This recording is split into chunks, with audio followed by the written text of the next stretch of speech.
And I think I definitely also had a crisis of faith. I didn't want to pray because I was like, okay, so we prayed and we're asking you to do something, you're not going to do what you want anyway. So what is the point? And also they encourage you to be like, your will be done, right? So why am I praying if you're going to do your will anyway? What's the point?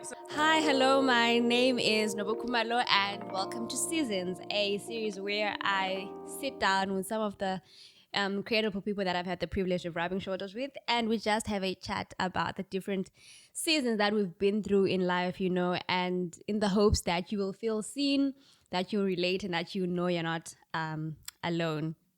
So today, in my chair, I have a lady I met. I think was it last year? No, the year before, 2021. Was it? Yeah, I think so. Maybe 2021. She reached out to me in a professional setup, but she comes from Zimbabwe originally, like I do. Studied in South Africa, like I did, and now she's here working at a firm that I worked at. So there's a lot of similarities there. She has, I think she's really done well for herself. Coming from transcending, transcending all the things that she's been through in life, and all that has brought her to this point. And her name is Varaidzo. When she came earlier, I kept referring to her as Varaidzo, and she's like, that sounds so formal. So she likes to go by Vari. Yeah, but her full name is Varaidzo Paraza, and she's a trainee solicitor. Welcome. Thank you. How are you doing? I'm good. How are you? It's good to be here. Thank you for having me. That sounds amazing. Some icebreaker questions. Okay. Just so that, you can To relax loosen and up. get to know you better. What is your guilty pleasure? Oh, that's an interesting one. My guilty pleasure is probably rotting in bed all day, like doing nothing at all. Those are probably my favorite days where I just can stay in my bed, watch shows, eat some food, and do nothing. I don't know if that's a guilty pleasure. It is because, like, the fact that you mentioned it means it is. Because most of the time we know we should probably be doing something productive and we're not. But I'm also almost equally guilty of that. And what's your favorite way to unwind? Probably the same thing. Rotting in my bed, doing nothing. I love to read as well. Okay. That is so interesting because my husband is always talking to me about this. I don't like to read for leisure because I feel like in our job we read a lot. Spend so much time reading. But see, so it always feels like I spend the day reading. Yes, I'm reading something fun and different, but it just always feels like, why am I reading again? Sure, yeah. But I think reading not nonsense, but reading light material feels so different to me than reading the stuff we read on a day-to-day basis. Always says. I'm like, it's like if he was in the room, he would be like, I told you, it's different. Yeah, I think it's I don't know, it's a good way to like get my mind away from everything else that's going on. Like just be immersed in the book. Yeah. I read nonfiction. I don't like reading serious books. I mean, once in a while, sure, but I'll read like romantic nonsense, always by African writers.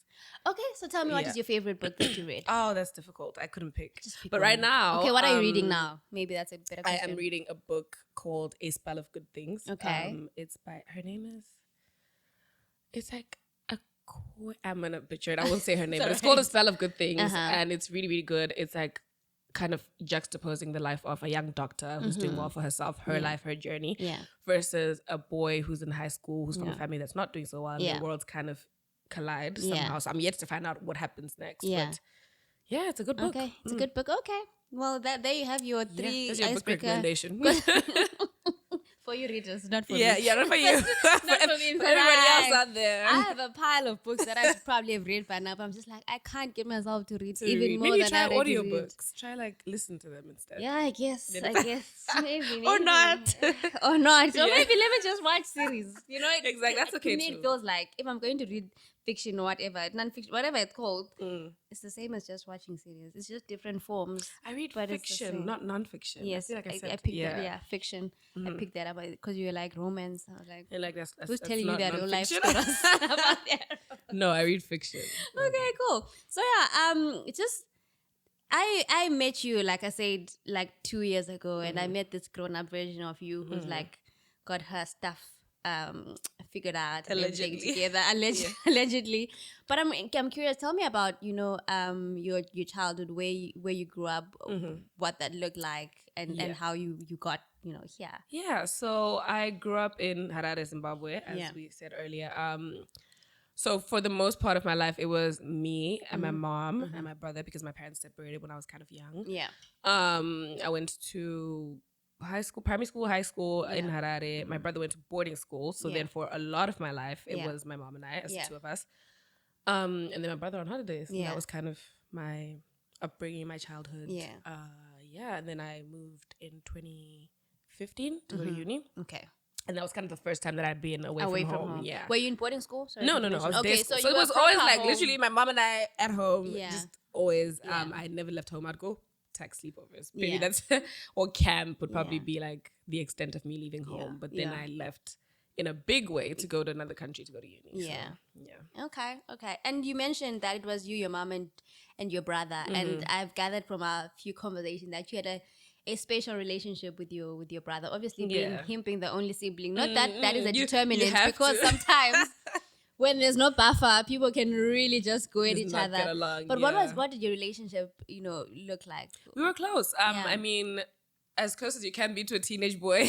Yeah. So obviously, because he was in boarding school, sometimes there was distance between us. And what was the age gap between you guys? Oh, 3 years. 3 years, okay. I'm a 97 baby. Yeah. He was 94. That's not bad. Yeah. So yeah, we were close. Like, he's the only sibling I ever knew. So it was like kind of, I think him going to boarding school was an adjustment for me, because I was like, oh, okay, so he's not in the house anymore. That's different. But then I did adjust, and then we'd, hang out on the holidays as much as we could when he was not with his friends. But we were pretty close, I'd say. And then something happened. Something tragic happened. Yeah. So when he was just finished O levels? No, just finished his lower six, which is the level after O levels. Yeah. So when he was 17? So usually 16, 17. He basically discovered a lump under his shoulder, under his armpit, I mean. And I think kind of ignored it for a while because he wasn't sure what it was or didn't think anything of it. But then he started feeling unwell. I think the day that he ended up going to the hospital is that also he was never someone who was sick. Okay. Like, he was never the person who was would be athletic in and out of hospital or anything like that? I would say he was athletic. He had an athletic build. Okay. But like not so much on the athletic side. Okay. Yeah. Okay. But he was never a sickling, like he was never in and out of hospital or anything like that. Yeah. So the one day I think he just said he was struggling to breathe, like he had shortness of breath, which was very random because we're like, okay, you're not someone who we'd expect to be feeling weird randomly, right? So they went to the doctor with my mom to kind of get him checked. And I'm sure at this point you're thinking, okay, fine, you just unwell. You just have like an infection, a chest infection. I think we had gone to like our local GP type situation, and they had said, oh, it's just a chest infection. Yeah. Take some antibiotics, you'll be okay. But then it didn't stop, right? Like he would take a walk and then come back feeling winded. Like he's like, I can't, I'm struggling to breathe. So then he then went to a doctor, and they did a chest x-ray, and they basically were like, well, we can't see one lung. Like it's completely gone in the x-ray. So you'd look at the x-ray and it's like one lung here and just nothing on the other end. So she thought it had collapsed. But what had actually happened was it was filled with fluid. So then they went to hospital because she was like, you have to go to hospital now. And then the doctors were like, we were checking, doing the test, whatever. Long story short, they ended up doing the test. They did a biopsy of the lump, and they've discovered he had cancer. So he had lymphoma, which is like a type of cancer that's kind of in your blood. So they were like, we kind of have to start him on like chemo, radiation, all the things. Did they say what stage it was at that point? Was it 4? Something? I don't remember if they told us at that details, point. Because then the details are kind of jumbled in my brain. So I remember then going to the hospital because I was working at Haifa at the time. For the people who grew up in Harare, Haifa, Harare International Festival of the Arts. It's like a big thing. So I was working there as like a holiday job. So I remember going to the hospital after that and just them telling me, and I'm like, but what do you mean? Like how? And then he had to stay at the hospital that night, which was very, again, just a foreign feeling because this has never happened before. How much time had gone on between when he discovered the lump, which you said he was like 16, 17, and this point where they're like, this is cancer? I don't know when he first discovered it himself, but when he told us about it was when he was having the shortness of breath thing. He said, oh, by the way, so he was 17 at this time. Okay. Same time period. Probably like a few days, I would think. I don't know how long it had been since he discovered it himself, but from when we knew, and he had said shortness of breath and whatever. This is the same day even when went to the doctor, they did the x-ray, went to the hospital, and then he had to stay in the night, and then they did the biopsy and everything. So then from there, they were like, yeah, we need to do chemo and radiation. And they kept him in the hospital for a bit. It wasn't long. It was like a few days. And then they were like, okay, he can just come and do his chemo at the hospital and go back home and it's fine. So it was tough. But, we're like, okay, you do the chemo, you get better, all is well. They were like, it's fine. You know, chemo for a while. And my brother was a person who loved his hair. So that was the other thing. He was one of those like, pretty boys who are like popular with the girls, and he loved his hair. So then the hair obviously started to like fall out because of the chemos. He had to cut his hair. My mom cut hers in solidarity. That was amazing. Yeah, and you were like, nope. I was not about to cut my hair. I was like, no, I was in high school. No, thanks. Yeah. But I love you though. I do, and I support you, but I'm not cutting my hair. Yeah. So that was a bit of a challenge as well. And then he did the chemo, which was tough because it's chemo. It's poison, essentially. So you see him losing weight, and you're watching what it's doing to his body. But you're thinking, it's the process. It's the way that he gets better. And then I think a few months went by. This is 2014. So I think it started late 2014 into early 2015. And then around March or somewhere there, they were like, you know what? We've done more scans. We've done whatever. He's clear. He's in remission. Oh, okay. Yeah. So we're like, amazing. We're trying to go on with life. His hair is starting to grow back. Yeah. And then the one day we were taking a walk. I think we were even going to the police station because his phone had been stolen or something. And he was like, dude, like my lump is back. And I'm like, what do you mean your lump is back? He's like, yeah, the same place it was before. There was another lump there. So I'm guessing now, of course, he knew I was in remission, but he was more conscious. Yeah. Now you know what it is. Yeah. So now you check. Yeah. So this is, I think, 2 months down the line after they had said he was in remission, I think. That soon? Yeah. It wasn't long. I might be getting the times a bit mixed up. But it wasn't long basically. He's like, it's back, and he hadn't told our mom yet because he was like, I don't freak out. But then ended up having to tell her, went back to the doctor, and they were like, yeah, it's back, it's more aggressive, and basically you need a bone marrow transplant. But we cannot do that in this country. You have to do it in India. Which was, again, a shock to the system because you just said he's clear. So what's happening now? And now when they say bone marrow transplant, you think, okay, in India, money. That costs about, I think the estimate was about like $25,000 US. It was a crazy amount of money. Did they explain though how it could be that in such a short period of time it's come back so bad that he now needs a transplant? It's not it's back. Let's try it's again. Back and it's aggressive, so the chemo and the radiation. But are they sure it was gone to begin with? This is the thing we later discovered it wasn't. You have. Right. But we only discovered because when we eventually got to India, they did scans on him and they found like a mass in his back that was I think the radius was something crazy, like 15 centimeters. I don't remember. It was a big mass in his back. They're like, this has not grown in 2 months. This has been growing. It's been there. It was never done. It was always there. But our scans back in Zim were just not sensitive enough to pick it up. So let me not rush ahead of you. Tell me. So they're okay. telling you, okay, he needs to go get this in India. It needs 25,000 or something. It was some amount. It's a big amount of money, especially in Zimbabwe. Yeah. What does that look like now? You're stressing not only about the health, you're stressing about the money. And he's probably stressing also. Yeah, because he's, he thought he was okay. He thought he was okay. I can now like focus on like, getting on with my life. And he's young, so he has a lot of his life. Yeah, also at this point he's done with high school. He's thinking it's uni next. Well, we're going to figure it out. So from then we started looking into options and we figured fundraising, crowdfunding was going to be kind of the best way to go. Yeah. So we started talking to people and spreading the word and basically saying this bone marrow transplant needs to happen as soon as possible. Yeah. We need help. But I will say people were very supportive. People showed up in so many different ways. People would either donate themselves or come up with something that we could do to raise money.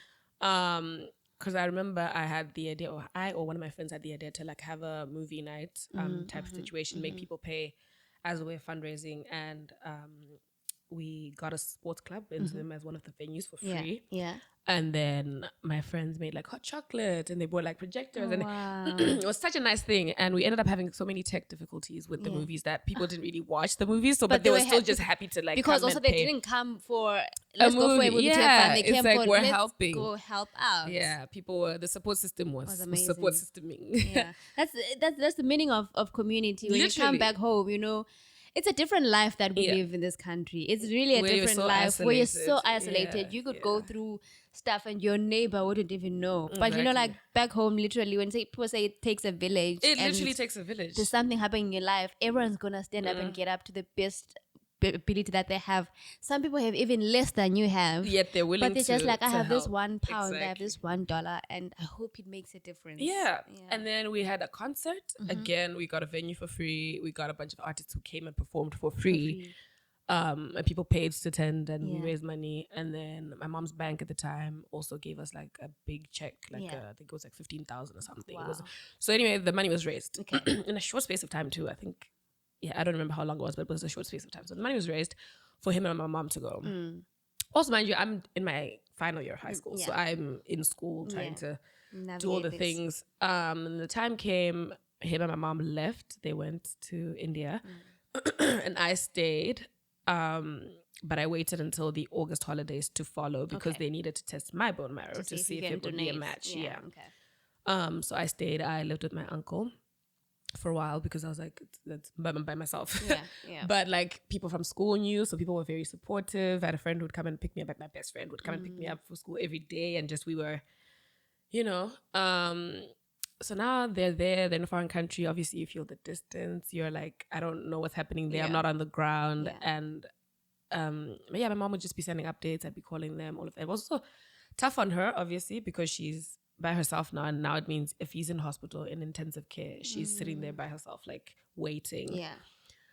So that's when they started doing the extensive tests of like, they did the scans, they did the everything, and they discovered actually before we can even do the transplant, we need to clear the cancer out of him because it's just been spreading all along. So he was never in remission. Like it's you know, it was just spreading continuously. So they got him back on chemo and radiation, but it would be like in and out of hospital, all sorts of things, because now at this point his body's just like fighting and tired and everything. And then in August, I went to India. So I was happy to be there. We got a really nice time as the three of us to like just bond, because you're in the same hotel room. It's like a hotel at the hospital. We got to just bond as much as we could. We weren't doing much because he wasn't like very strong, but we could, you know, chill, talk to each other, walk around.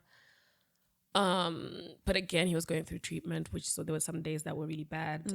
He'd be in ICU, or things would just, also because you're putting so much in your body. Excuse me, it affects you even mentally and everything. So there'd be days where you can see he's not doing well. He was a strong person. He would try and like, you know, put up a fight, stay strong. But I could see it was kind of getting to him. They tested my bone marrow. It wasn't a match. So we had to like come up with another plan from there. But they were like for the moment, let's focus on like clearing the masses out. Yeah.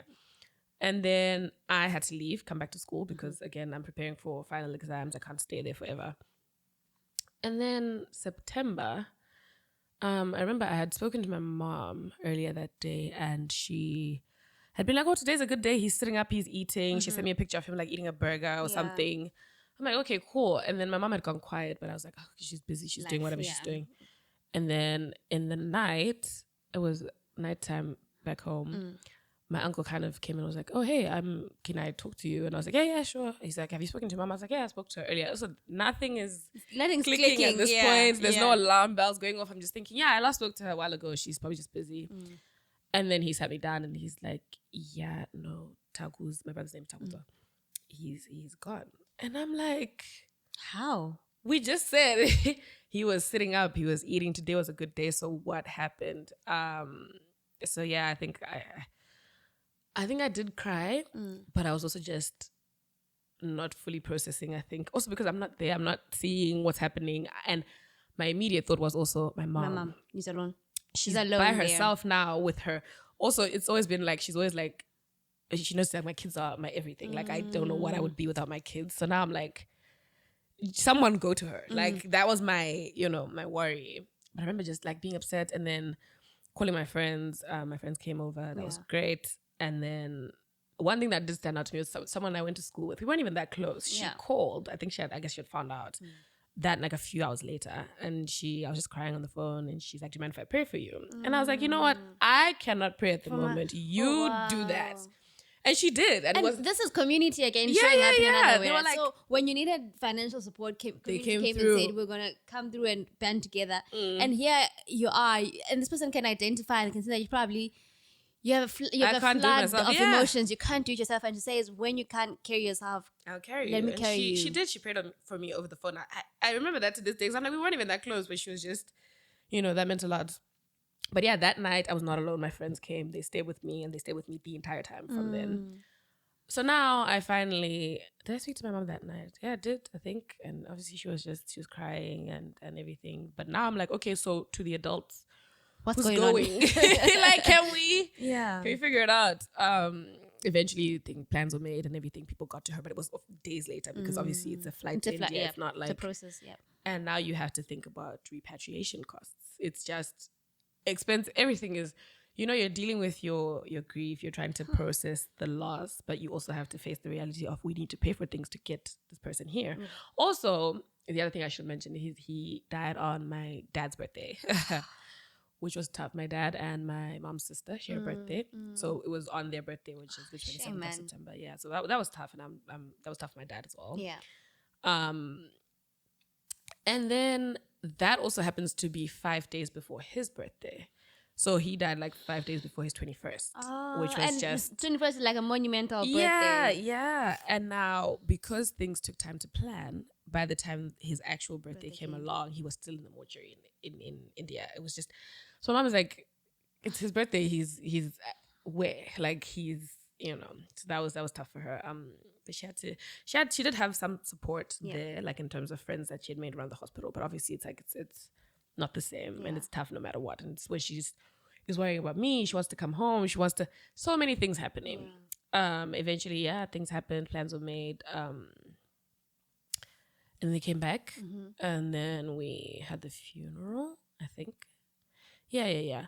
And also now we're pushing ever so close to my final exams, which is, I think we then had the funeral on the Saturday. I started exams on the Tuesday.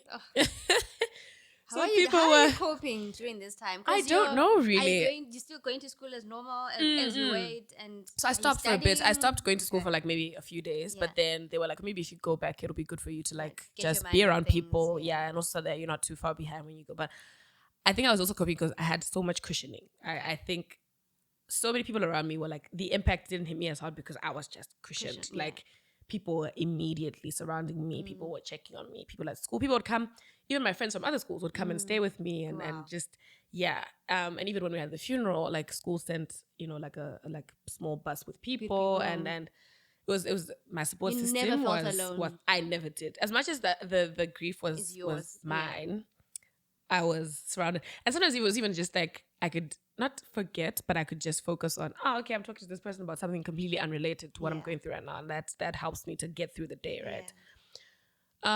So we had the funeral and then we had exams. I remember the morning of my exams, I'm Catholic.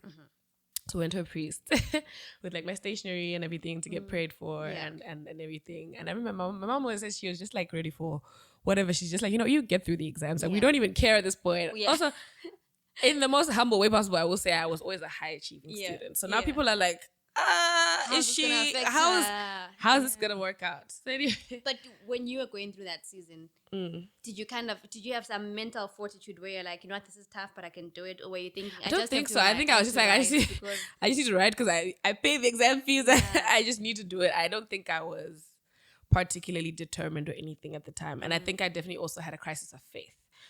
I didn't want to pray because I was like, okay, so we prayed and we're asking you to do something, you're going to do what you want anyway. So what is the point? I have said this so many times that you know, as a Christian, like, you know the power of prayer and the importance of prayer, and you know that God says, ask and all those things. But like, exactly the way you said, I've said it so many times that sometimes it feels like, what's the point? Because Yeah. you're just gonna do what you wanna do. Yeah, anyway. and also they encourage you to be like, your will be done, right? So why am I praying if you're gonna do your will anyway? What's the point? So yeah, I did the exams. I remember I sat with my headmistress at the time. She's actually a very close family friend. She's a sister, so a Catholic sister. Yeah. And I sat with her and I was telling her, I'm not praying. Why am I? What's the point, right? Because God's gonna do what He wants anyway. And she was like, "Listen, that's where you are right now. It's fine. You feel what you need to God feel. God can handle it. And He knows. He put knows you in this situation, so yeah. He knows." And she just gave me a little figurine thing that says hope, and I still have it to this day. Because I'm just like, okay, I don't have any of that right now, but you can give it to me, I'll keep it. So I think people were definitely praying for me, but I myself was like, I'm just at the moment done. I'm not doing it. So yeah, I wrote the exams. My mom and I moved from where we used to stay because it was just too much. It was then such a big house for the two of us. Yeah. It was too much of a. You could feel the gaps. Okay. Yeah, so we moved to a smaller place. December 2015. Also, the other thing is that when we were in India and we were thinking, okay, we're starting to get better, we had started doing uni applications so we could go to uni together because he was always older, but now he was now behind, had fallen behind. Yeah, so we're like, okay, we're gonna go to uni together. We've done the applications. We're like, I think both got accepted to UP. I'm like excited. We're planning, and now it's like it's just me now. So like. Yeah, there was that dynamic as well. And now I didn't really want to leave anymore because I was like, my mom, she's by herself. Can I do it? I think I felt a bit of, I didn't want to leave her. I don't know if it's no, guilt. I hear you. I hear you. Like it's feeling like you want, she's lost a child, right? And you feel like this is her losing a child in a sense. And you're like, in a different way. And you're like, but we can avoid this second loss. Yeah, so should I just not? So for a long time, I thought about going to uni in Zim, just staying at home. But she was like, no, listen, you have these plans. Go to uni. I fully support you. You have my blessing. So 2016, March is when I then went to uni. Like my mom was able to come with me, take me to uni. So that was at least like a good experience. But this wasn't UP, was it? No, I went to Rhodes. What happened between UP and UP was where so you both got accepted to UP. Yeah, so I was gonna go there because he got accepted there. But now I wanted Rhodes because my friends were going. Okay, all right. So I was just like, okay, I'm gonna go where my friends are going. Okay. And then from there it just became a matter of navigating our new reality. I don't think you ever. I was going to ask, are you healing? Are you healed? Are you ever healed? I don't think you ever can be. I think you adjust to what it is because you have no choice but to accept it. You're like, okay, this is happening. Because when they told me, I was like, okay, maybe they put him in the mortuary, but maybe he's still breathing, so maybe take him out. Like maybe it's a mistake, maybe it's not real. And then you do the body viewing, you do the burial, and you're like, oh, you have to accept that this has happened now. And you have the crisis of, okay, so my one sibling. Obviously, I have friends and cousins and who are like siblings to me. So definitely I appreciate my family in that sense. But you're like, my one sibling who's from my parents is gone. So that's just me now. So what does that mean for me? And you think about stuff like, something I think about a lot is the fact that I'll never have nieces and nephews. Like that's like maybe I never was gonna have them anyway. Maybe he wasn't gonna have them. Choice. The option would have been there. Yeah. And that's a tough one. I think I'm like, I love babies so much. I'm like, this would be cute. But I know I have, all my other sisters and brothers and who are gonna have kids and who have nieces and nephews in that sense. But it's like, stuff like that you think about. Then you think about the plans that he had. He never got to hit 21. Like that's he was so young, So then I think, okay, how much of that can I do for him? Can I try and, do something that I know he would enjoy? He loved watching movies. But how do you navigate that though? Because you still need to live for yourself. Yeah, right? Definitely. You can't end up there. You can't die with him as well and then take on his life and live. But at the same time, you want to honor his memory and sort of feel like, I'm doing all the things that you wanted to do but couldn't not do. doing. How do you navigate that space? I think that's also part of the adjusting. You're not trying to live your life as him, but if I can do things that I know he would enjoy, then I would, because I enjoy them as well. Like, he loved Marvel movies. I've seen you guys talk about Marvel movies on your channel. He loved Marvel movies, so as many, and I do enjoy them too. So as many as I can watch, I will go and watch. And I think that's like, It's like, he loved Eminem. I enjoy listening to Eminem, so I was always listening to Eminem. It's like small things like that where I'm like, pockets of things that he would have been, I assume, enjoying to this day. I still enjoy and I can do. Or like stuff like, he always said if he had a child, he would name them a certain name that I won't say now, because I think you want to name your child that as like a second name or something. I think I would that would make me feel so stuff like that. As I was saying, I don't think you ever fully heal. You just come to terms with what your new reality is now. So you accept your new reality, and you have to keep moving, because the thing is about death is that life doesn't stop. Everything keeps going on around you. Like I said, I had exams. Oh, my exams went very well, thank God. People were like, what? How did you do that? How did that happen? I'm like, listen, I couldn't tell you. It's God's grace. Even though I wasn't really talking to him at the time. I was about to say, it's God's grace that carries you, even when you're not. When you and him are not in good terms, like a good father, like, you know, a good father, a good parent, a good mother. Even when there's something going on between, even when they're, you know, when you're not talking to your mom because you're angry at her for whatever, she's still gonna make sure you have disappointed her. Even she's gonna make sure that you're fed. She's gonna make sure that you have a roof over your head. So that is just God being a good father and still carrying you and covering you, and His grace extending to you even when, you know, you were. And I made my way back to Him eventually. How did that happen? I don't know if I can pinpoint the exact moment, but I just started to see God in my life again. Like I even in the process of him being unwell, like, you see people supporting you, and you're like, this is grace. Like, we, you know, grace that we're not worthy of. And I think even just me going to uni, me passing my exams, I'm like, okay, you're still there. I see you looking out for us. And even just us being able to keep going, it's like there has to be someone out there looking out for us and getting us up every morning, keeping us, you know, alive and motivated. I feel like there were also like individual little incidences that happened where I was like, oh, that must be God. That, like, you know, can't think of anything specific right now. But I'm like, and then I'm like, I also believe in the concept of a guardian angel. Okay. So I'm like, he's always looking out for us. I think I can feel him. Like, sometimes something will happen and I'm like, help. Like, help, pray for me from up there because you're closer. And things work out. And I'm like, in that way, I feel like he's still there. He's still watching over us. He knows he left a gap in our lives. So he, in whatever spiritual way he can do, is filling it however he can. I don't know if that makes sense. But yeah, I think what brought me back is just seeing God in my life. Not that I had stopped seeing him in my life, but things started happening where I'm like, I was mad, but I can see you carrying me. But then that wasn't the end, like, of trouble in a sense. So now it's just you and your mom. You know, how does your relationship evolve now that it's just the two of you? Did it become any different? If anything, it became even closer.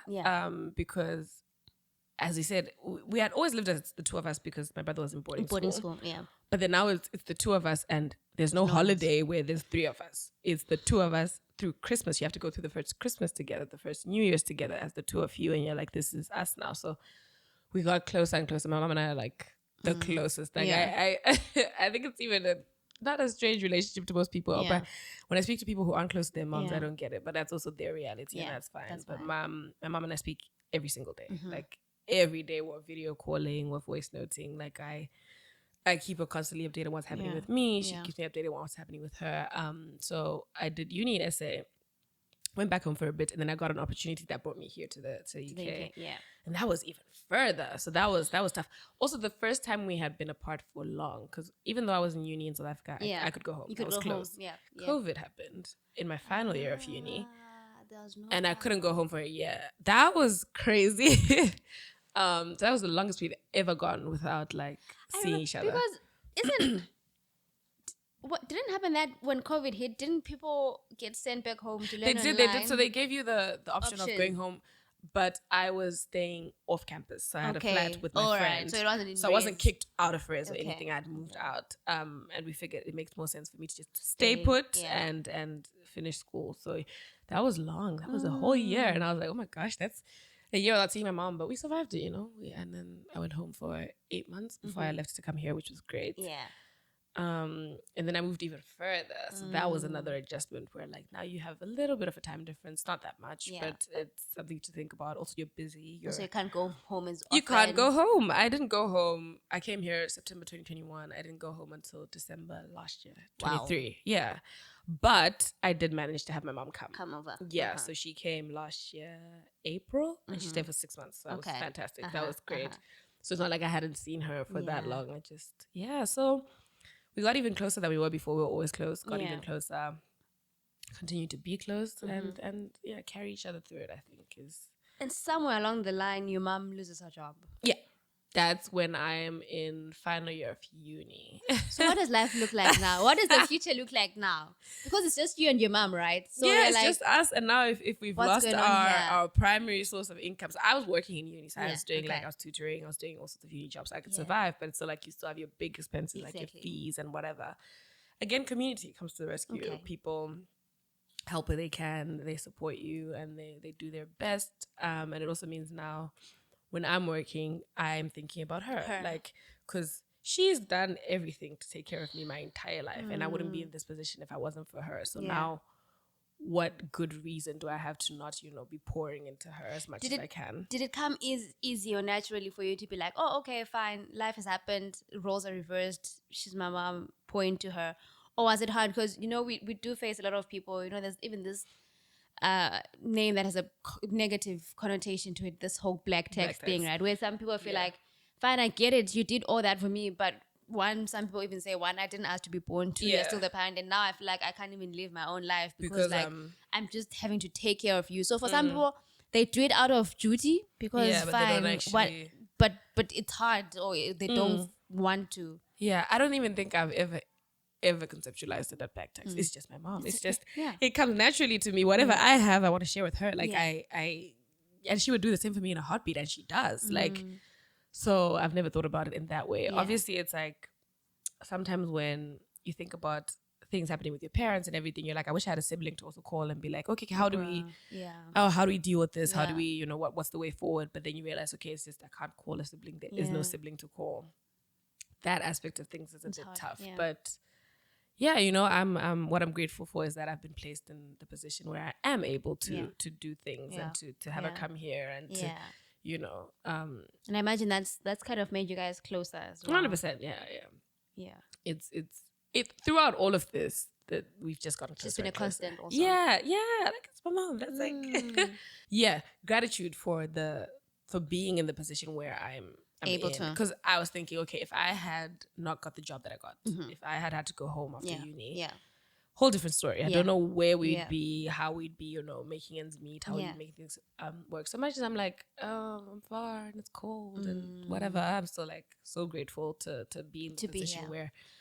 Do you ever have times though where you kind of feel like, because a lot is riding on me, I don't have the luxury of one, of failing, or two, of quitting, because I'm like, I'm no longer just then what? in a sense, I'm no longer just a child, right? Yeah, I have someone who's dependent on me, so I can't just be like, yo, I hate this, I'm quitting because someone does. Do you get those feelings? Yeah. I think I definitely, and also it's the feeling of I can't offload on other people. And sometimes it's like I think I had this conversation with my mom when I went home last year, where I was like, sometimes I don't say things because I don't want to worry her or I don't want to burden her, so I keep it to myself. And then I'm like, okay, but I wish I had an outlet of like I can say, okay, this is stressing me, I don't know how to deal with this, or I want to quit but I can't. I know I can't. And as you said, not fear of failure, but the reality that you can't fail. You can't fail.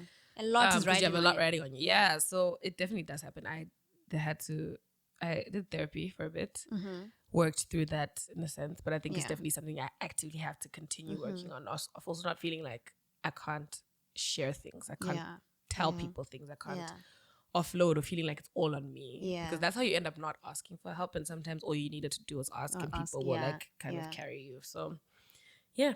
It's a work in progress. It's a work in progress. I'm sure she'd be so proud of you. Oh, she is. I'm sure always. she's so proud of you. She's my biggest cheerleader. You also kind of feel like during uni, you also kind of feel like I need to do this for not just for myself but for her as well. Yeah, for her and for my brother. I'm like, and for your brother who never got the opportunity to go to uni. Yeah, so I was like enjoying it. Even when I turned 21, that was like a big thing because my mom's other child was like he didn't make it to 21, and now we have. It puts a lot of perspective in your life, right? Because you're like, as much as you feel like 21 is still pretty young, it's like okay, but someone didn't make to it. This age, and I'm just grateful. Now I'm like, I'm turning a concerning age this year.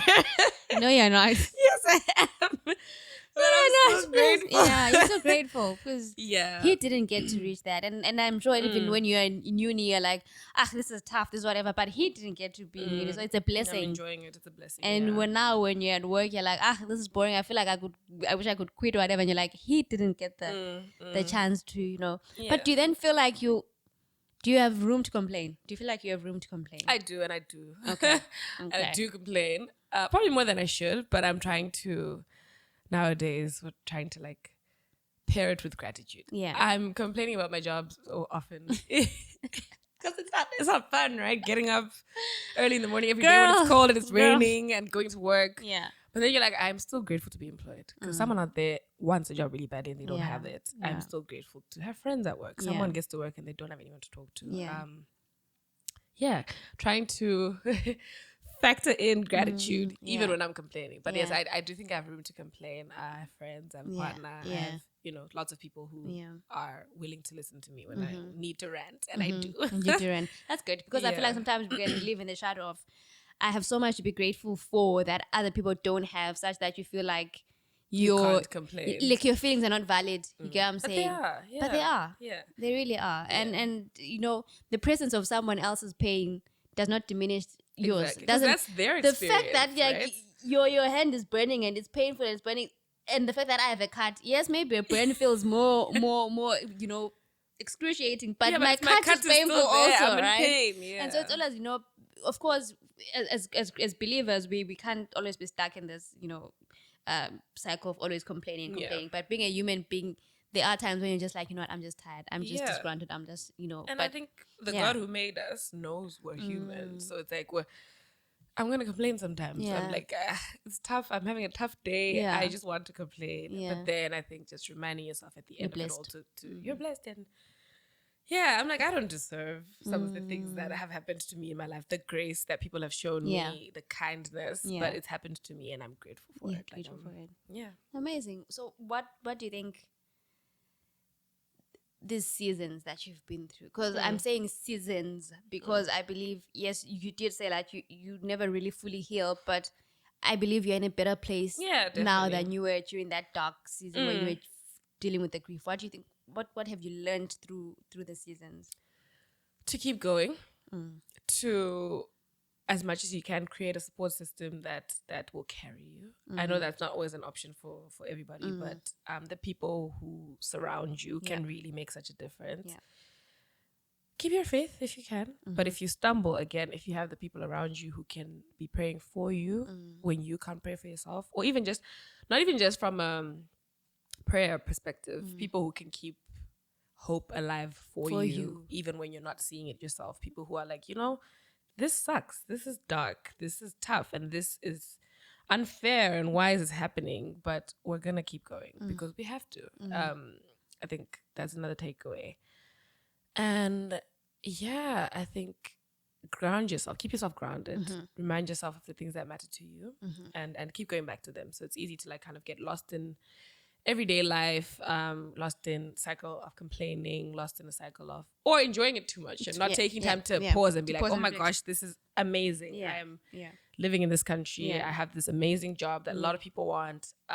So keep yourself grounded, remind yourself of the things that matters, your values, your family, your chosen family. It's so important. Friends, partners, just and your real family, like you're not real as in opposed to, but your family as in your blood family. Your blood family, the ones that you didn't necessarily get to choose.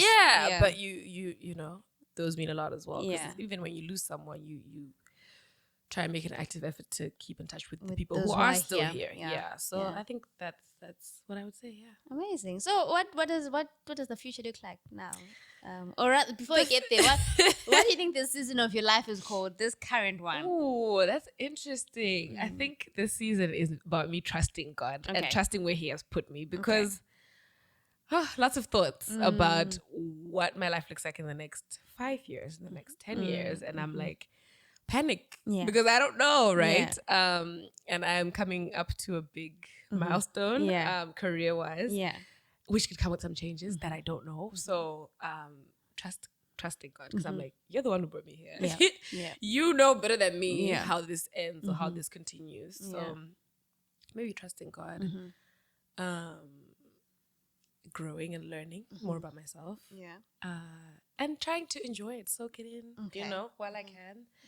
Yeah, I think that's the season. I don't know what it's called, but that's good enough. That's good enough, and I think you've covered, but you can say it even more, like what you're looking forward to, what you think. What when you sit down to dream and daydream about a future where all these things are like a distant memory. Yeah, what does it look like? It looks like early retirement. I'm joking. It looks like no, that's very valid, because I think about that every morning. Especially on the days I have to go to the office. Honestly, and that's 4 days a week for me. Oh. So no, it looks like contentment. I think it looks like a family. You're allowed to say that. A family as an of my own. Of your own. Marriage, children in the near future.